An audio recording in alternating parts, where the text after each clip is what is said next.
not too happy about this. This is probably the source of that funky smell that we've had in here for a long time.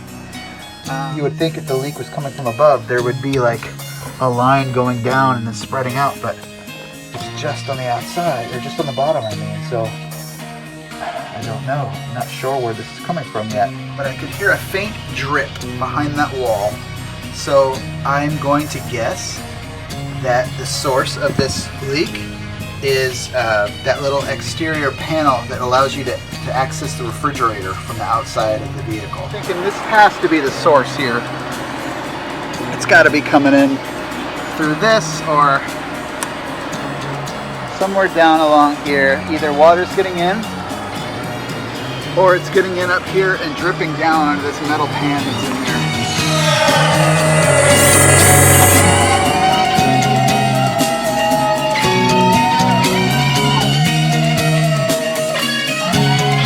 Open and seal them up really good, because that's where I'm guessing this is coming in from. This is what it looks like when you open it up.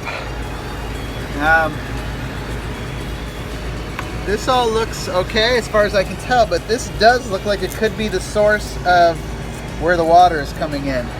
So as you can see up here, I don't know if you can see the detail or not. It's very bright, it's hard for me to see the screen, but that's pretty old, that sealant there. So it's either coming in here or coming in here around this this light fixture. It is fairly loose. I don't know if you can see me budging it, but that could also be the source. So both of these are going to have to be resealed really well. But for now, I at least need to stop the bleeding and get that leak taken care of. So I'm going to seal these two, and maybe even this, since I've got it all out, and then we'll see what happens from there. So this is going to come out. I've removed all the screws, and this area right here is where I'm guessing that leak is coming in. There's not a really good seal there. This could have been the culprit down here, but my money's on this spot right here, because inside is a little bit tainted. So let's see, let's take her out. I'm gonna go get a screwdriver and pry it so it doesn't tear this wood apart, because as we've seen on the inside, it's pretty brittle. So let's see what we can do here. Just kind of break the seal, and yeah, this stuff is flaking off. I'm no expert, this is my first RV, but my guess is it's not supposed to flake off. Decided to use a putty knife. Gives a little bit more support than that tiny little screwdriver. Kind of gets in there a little better, breaks the seal, and should not cause any damage. I don't want to damage this thing.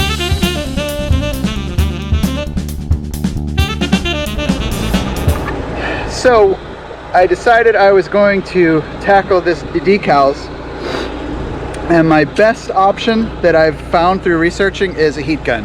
So I bought this Joel Master heat gun at Harbor Freight.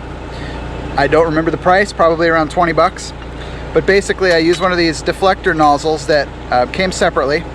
The air comes out through this deflector nozzle, and then I've been using it to scrape off these decals. So you kind of, just to show you a little demonstration, we switch hands here. You don't want to burn off the decals, so you just want to give it a little hit of heat to kind of melt the glue that's holding it in there, and then take a little putty knife and just kind of work at it a little bit till it gets warm. And then you can not apply the heat there and slowly peel back your decal. I cannot promise that it will be this simple elsewhere, but hopefully it will be, because that's what I'm planning on doing in this whole RV. So amazingly, I started one of these fairly intact strips. These ones below that are all crinkled up by the sun are going to be a little harder to maintain, or it's harder to get off, because there's not a really good strip. You just have to kind of go bit by bit. But this piece here, I thought I'd give it a shot while I was working on this over here, and it's coming off like a champ. You just have to go slow, you have to be patient, and you kind of lead it on with the heat, and then you just pull nice and slow, a little bit of pressure, not too much, and you kind of go ahead about 2 inches and just kind of toast the sticker ahead of it. And as you can see, outside of my shadow here, it's going like a champ. Super easy. I've seen videos where people are like having real trouble getting their stickers off, and maybe this is the secret. I don't know. I've only done this one strip, so I'm certainly not going to act like an expert, but this one was pretty easy so far. So I got a tad ahead of myself by going on a tangent over there, so I got to get back to the job at hand. So let me just finish getting this stuff off, and I'll work on that on another day, preferably one that's not quite as hot outside. But again, as you can see, I'm just working little tad by tad and getting it warm, turning off the heat, and then making sure I didn't heat it up too much. And then you pull it off in a strip, and as long as that strip is intact, it's just kind of pulling right off and taking a lot of that caulk with it. So I'm just going to continue to do that around this little area so that when I put it back on and seal it up, it's nice and clean. Got to make sure it's clean. Let's try one of these big decals and see what happens. I've been wanting to take these off forever. They look horrible.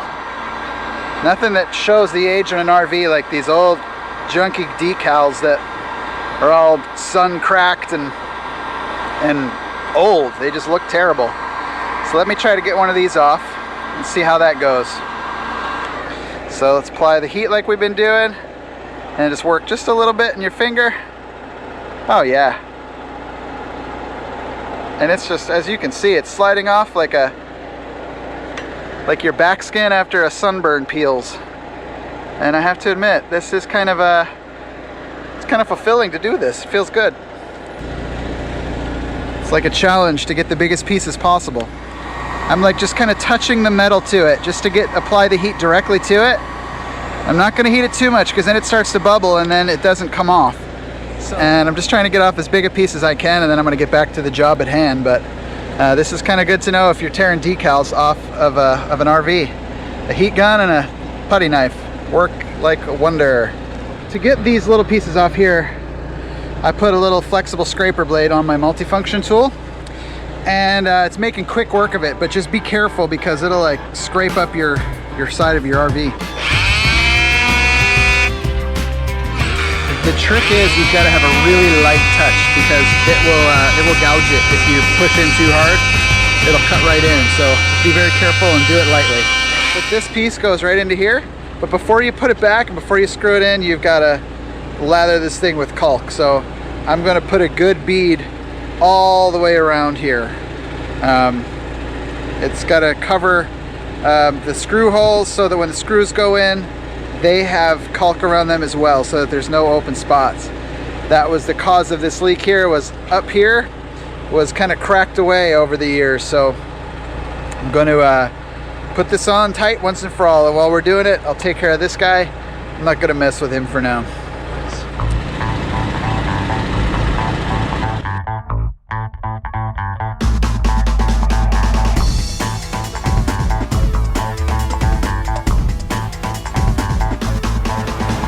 This was the area that was causing our problem, so that wood might be a little brittle, so just be careful.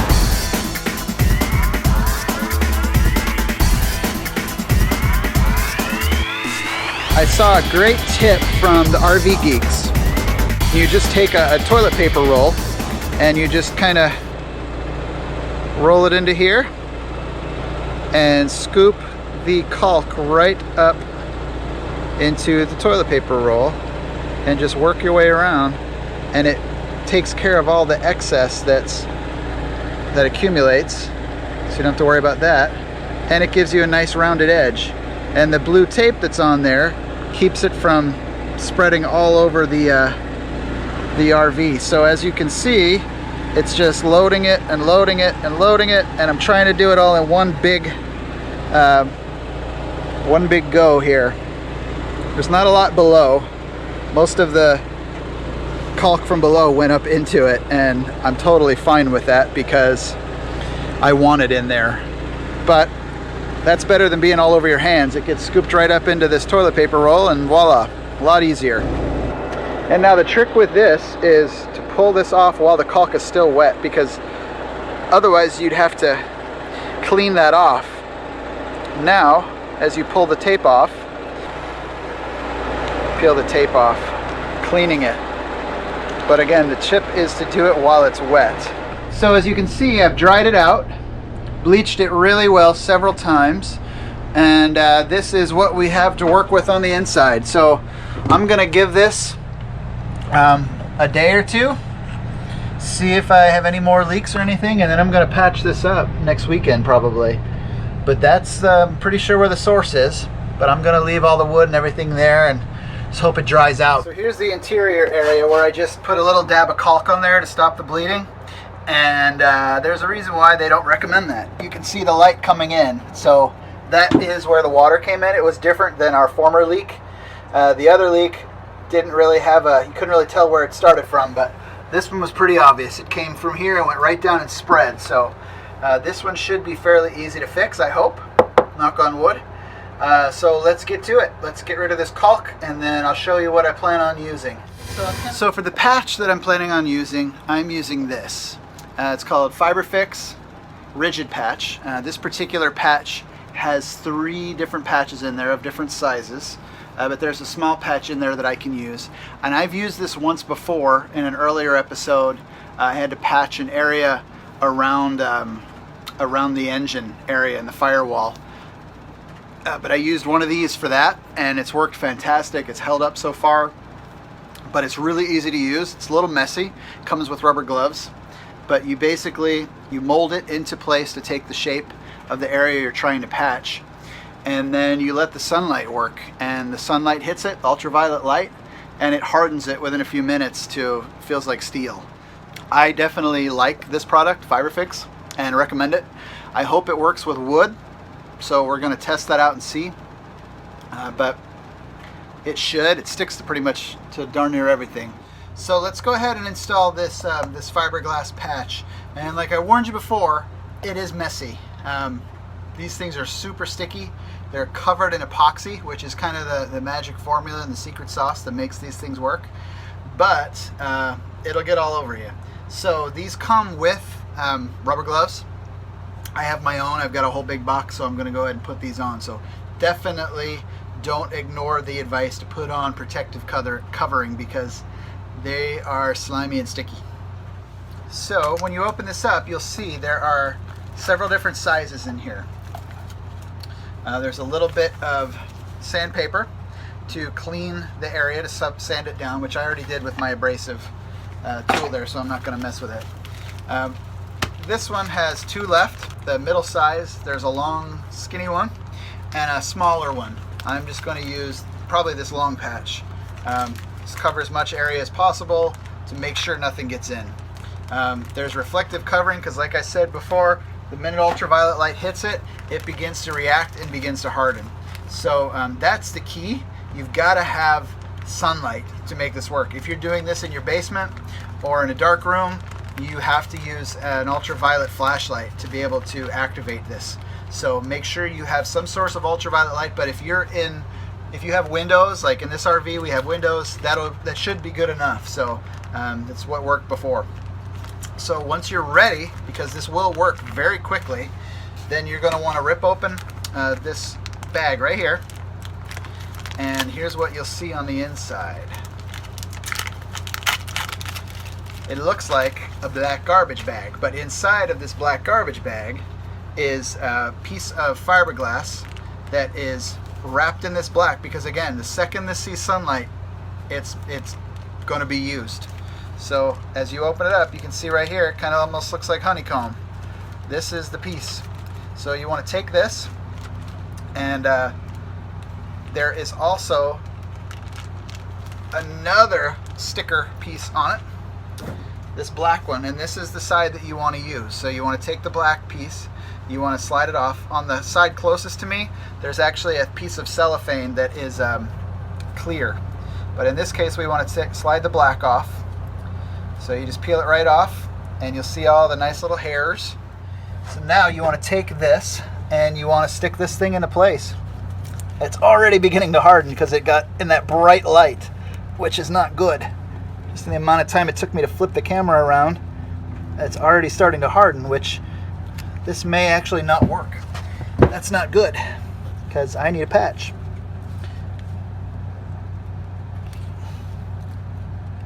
It may not work well with wood, to be honest with you. You're supposed to push it into place. But wow, that piece is already, it's sunlight, I mean within seconds, already started to harden it. So it looks like a giant band-aid, but I'm worried that this isn't going to work. The right side here that didn't hit this direct sunlight, because there's super bright sunlight coming in the window, it took this top piece and already kind of fried it. So I may have to use the second piece here. So word of warning, if you ever do this, you want to, you know what, this isn't even sticking on this area, which is kind of sad. That's too bad. These things cost about $12 for a pack of 3, so I'm not going to shed any tears over that, but I was really hoping this would be the fix. So back to the drawing board. So I went on the Fiberfix website, and it looks like it does work for wood, or it's supposed to.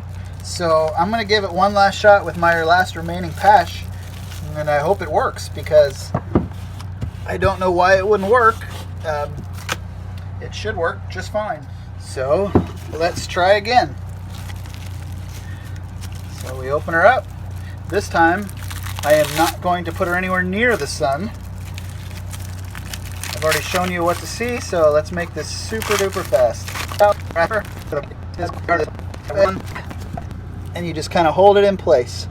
Push it on really good. This time it's sticking. Maybe I just had a bad one, I don't know. But you kind of want to let it, you want to push it into the cracks. In this particular case, I want it right over that big spot there. This one is already hardening. So now you just sit there and you wait. The directions say between 5 to 8 minutes, depending on your sunlight. And the cool thing is you can feel it getting warm.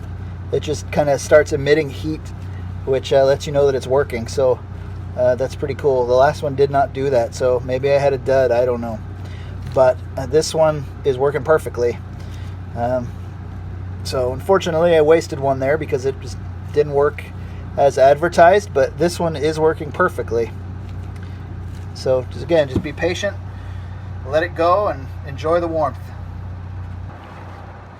So enough time has gone by and it has cured.